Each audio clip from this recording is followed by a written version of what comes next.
of nature often take us by surprise. Storms, forest fires, avalanches.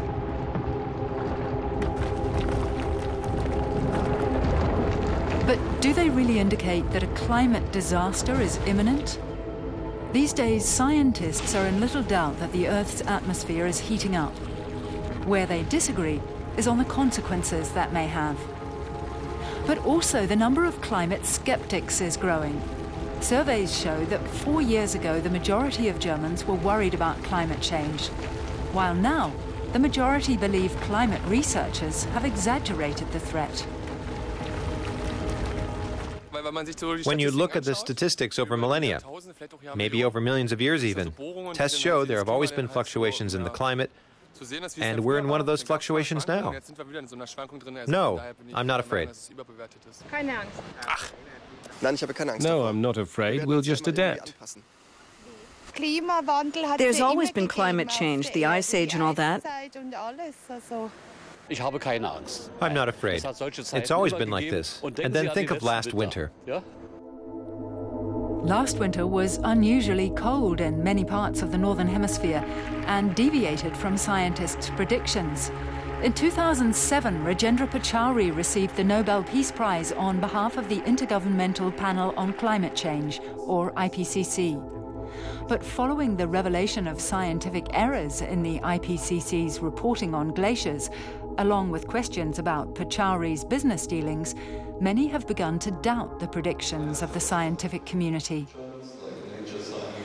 Leading German environmentalist Professor Hans-Joachim Schelinhuber says he too has noticed the shift. He says that public opinion is changing. It's very dangerous. The problem won't go away. On the contrary, it'll only get worse, and we're losing valuable time right now. Environmentalists around the world pinned their hopes on the UN climate conference in Copenhagen. Heads of government from 130 countries attended, but they failed to agree binding targets. The German Chancellor gave a solemn warning, which now seems particularly apt. If we go home and try to explain why we haven't achieved anything here, that will send a terrible signal to those who want to give our world a better future in the 21st century. Only recently did it emerge just how divided world leaders were, with hefty arguments, particularly involving China.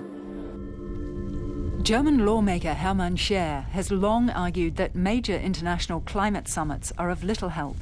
He believes there will never be agreement between all UN members.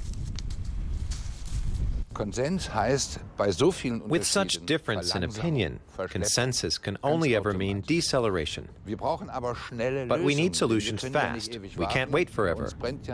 The climate problem is a matter of absolute urgency.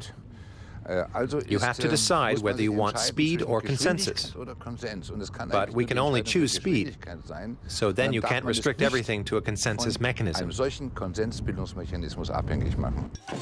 A case of too many cooks spoiling the broth?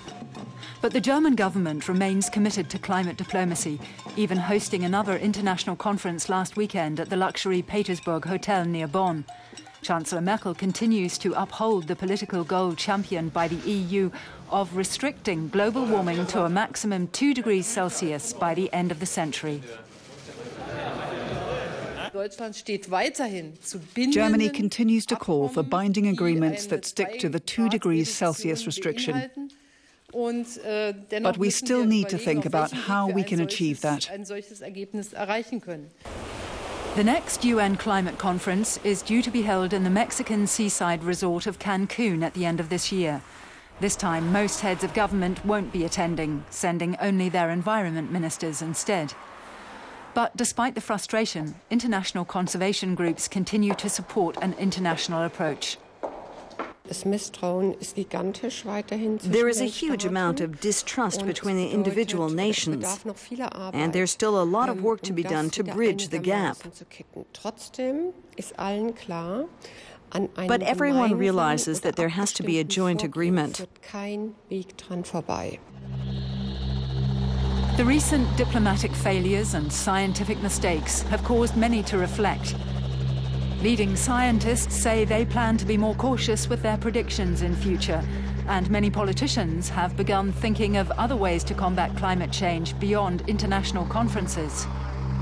As for public opinion, things could all change again with the next major natural disaster.